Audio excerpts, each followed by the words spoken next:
नमस्कार मित्रों, आप सभी को श्री कृष्ण जन्माष्टमी की हार्दिक शुभकामनाएं। क्या आप जानते हैं कि विश्व का ऑल टाइम बेस्ट मोटिवेशनल गुरु कौन रहा है या कौन है? जब हम मोटिवेशनल गुरु या मोटिवेशनल स्पीकर, मोटिवेशनल ट्रेनर की बात करते हैं, आजकल यह बहुत ज़्यादा चर्चा में है।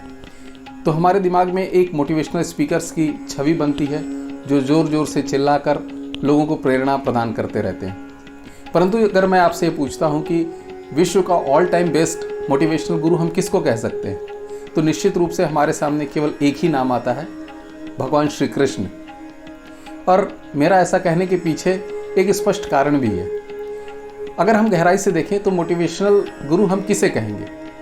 एक मोटिवेटर या एक मोटिवेशनल स्पीकर, मोटिवेशनल गुरु वह होता है जो आपको प्रेरणा प्रदान करता है, आपको किसी कार्य को करने के लिए, किसी लक्ष्य को प्राप्त करने के लिए उत्साहित करता है।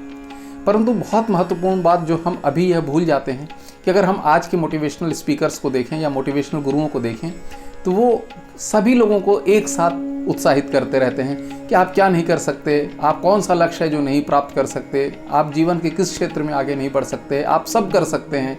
और वो इतना ज़्यादा जोश से और उत्साह से बोलते हैं कि हम उसको सुनकर प्रभावित हो जाते हैं और हमको लगता है कि हम सब कुछ कर सकते हैं। परंतु यदि आप गहराई से देखें तो ऐसा है नहीं, क्योंकि ईश्वर ने हम सब के अंदर कुछ नैसर्गिक गुण, कुछ क्षमताएं दी हैं और हर व्यक्ति की क्षमताएं अलग अलग होती हैं। तो हर व्यक्ति का कार्यक्षेत्र और जिस क्षेत्र में वह आगे बढ़ सकता है वो निश्चित रूप से अलग होगा, एक जैसा नहीं हो सकता। तो अगर हर व्यक्ति को हम केवल यह कहने लगें कि तुम क्या नहीं कर सकते हो, तुम क्यों नहीं आगे बढ़ सकते हो, तो निश्चित रूप से वो अपनी क्षमताओं के विपरीत यदि कार्य करेगा तो जीवन में असफल ही होगा।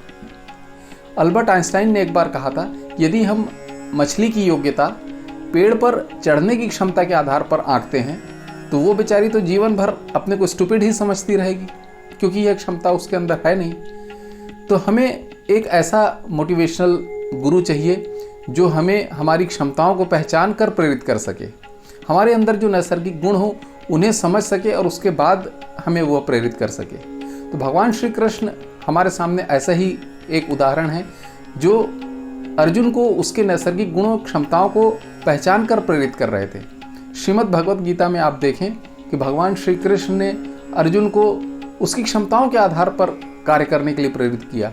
अर्जुन तो युद्ध छोड़कर भागना चाहता था, परंतु भगवान श्री कृष्ण ने उसको बताया कि तू क्षत्रिय है और तेरे अंदर इस तरह की क्षमताएं हैं जिससे कि तू अन्याय के विरुद्ध युद्ध कर सकता है। तो भगवान श्री कृष्ण ने उसकी क्षमताओं को पहचाना और उसे उसी क्षेत्र में आगे बढ़ने के लिए प्रेरित किया, जबकि वह तो युद्ध छोड़कर भागना चाहता था।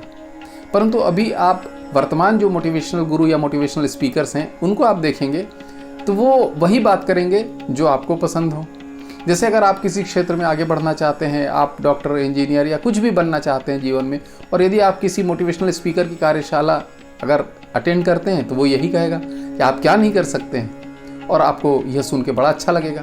क्योंकि हम दूसरों से प्रभावित होकर जीवन में जो भी बनना चाहते हैं बिना अपनी क्षमताओं को पहचाने, यदि कोई व्यक्ति हमें यह प्रेरित करता है कि तुम यह कर सकते हो, तो हमें यह सुनना बहुत अच्छा लगता है। हो सकता है हम बहुत ज़्यादा मेहनत करें तो कर भी लें, परंतु हम जीवन कभी भी आनंद से अपना जी नहीं पाएंगे यदि हम अपनी क्षमताओं को पहचाने बिना किसी अन्य क्षेत्र में प्रवेश कर जाते हैं। तो हमारा मोटिवेशनल गुरु ऐसा होना चाहिए जो हमारी क्षमताओं को पहचाने और उस संबंधित क्षेत्र में ही हमें आगे बढ़ने के लिए प्रेरित करे, जैसे कि भगवान श्री कृष्ण ने अर्जुन को प्रेरित किया था। दूसरा एक और उदाहरण है कि केवल बोलकर या बातों से प्रेरित करना उतना महत्वपूर्ण नहीं है जितना कि अपने आचरण से, अपने कर्मों से प्रेरित करना महत्वपूर्ण है। भगवान श्री कृष्ण ने अपने कर्मों से भी लोगों को बहुत मोटिवेट किया। हम भगवान श्री कृष्ण के उदाहरण से जानते हैं कि महाभारत युद्ध के पहले दुर्योधन और अर्जुन दोनों भगवान श्री कृष्ण के पास गए थे और अर्जुन ने भगवान श्री कृष्ण को ही चुना था क्योंकि वह जानता था कि ये साक्षात भगवान है। और आप भगवान श्री कृष्ण की विशेषता देखिए कि वो उस समय द्वारकाधीश थे। इतने महत्वपूर्ण व्यक्ति होते हुए भी वे सहर्ष अर्जुन के सारथी बने। उन्होंने अर्जुन के सारथी बनने से, अर्जुन का रथ चलाने से किसी भी तरह का संकोच नहीं किया और एक बहुत बड़ा मोटिवेशन, बहुत बड़ी प्रेरणा हम सब के सामने प्रस्तुत की कि कोई भी कार्य छोटा नहीं होता। तो भगवान श्री कृष्ण इसलिए विश्व के आदर्श और आज तक के ऑल टाइम बेस्ट मोटिवेशनल गुरु हैं, क्योंकि एक तो उन्होंने अर्जुन को उसकी क्षमताओं को पहचान कर उस संबंधित क्षेत्र में ही जाने के लिए प्रेरित किया, न कि आज के मोटिवेशनल गुरुओं की तरह जो कि हर व्यक्ति को यही कहते हैं कि तुम कर सकते हो, तुम क्या नहीं कर सकते हो, तुम्हारे लिए सब संभव है। ऐसा उन्होंने नहीं किया। उन्होंने अर्जुन को वही बताया जो अर्जुन के लिए उचित था। नहीं तो आजकल के मोटिवेशनल स्पीकर तो जो एक प्रसिद्ध फिल्मी गीत है, जो तुमको हो पसंद वही बात करेंगे, तो वो इसी तरह की बात करते हैं जो हमें सुनने में अच्छी लगती है। परंतु आदर्श मोटिवेशनल गुरु वह होता है जो हमें हमारी क्षमताओं के क्षेत्र में आगे बढ़ने के लिए प्रेरित करता है। दूसरा, उससे भी महत्वपूर्ण बात यह है कि भगवान श्री कृष्ण ने अपने जीवन चरित्र से, अपने कर्मों से बहुत सारी प्रेरणाएं हम सब के लिए छोड़ी हैं। तो आज श्री कृष्ण जन्माष्टमी पर मैं यह आशा करता हूं कि हम सब भी भगवान श्री कृष्ण की जो प्रेरणाएं हैं उनका अनुसरण करेंगे और जीवन में जो उचित मार्ग है उस पर चलने का प्रयास करेंगे। एक बार पुनः आप सबको श्री कृष्ण जन्माष्टमी की हार्दिक शुभकामनाएं। आशा है यह वीडियो आपको अच्छा लगा होगा।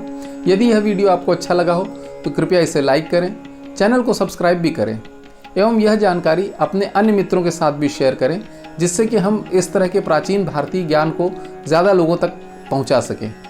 कृपया बेल आइकन भी अवश्य प्रेस करें, जिससे कि इस तरह के वीडियो की नोटिफिकेशंस आपको समय पर मिलती रहें। धन्यवाद।